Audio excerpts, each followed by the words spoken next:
Hello guys, welcome back to the channel. In today's video, I'll be showing you how to put Google search bar on your Android home screen. Alright guys, here I have opened my Android home screen, and first of all we can tap and hold on any empty area on our home screen.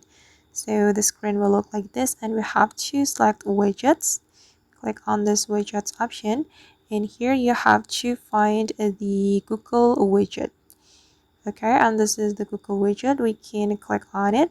There are 5 types of this Google widget, and I'm going to add Google search bar to my Android home screen, so we can click on the search bar option. Okay, and click on add. Alright, and now as you can see that the Google search bar has been added to my Android home screen, and that's so easy, right?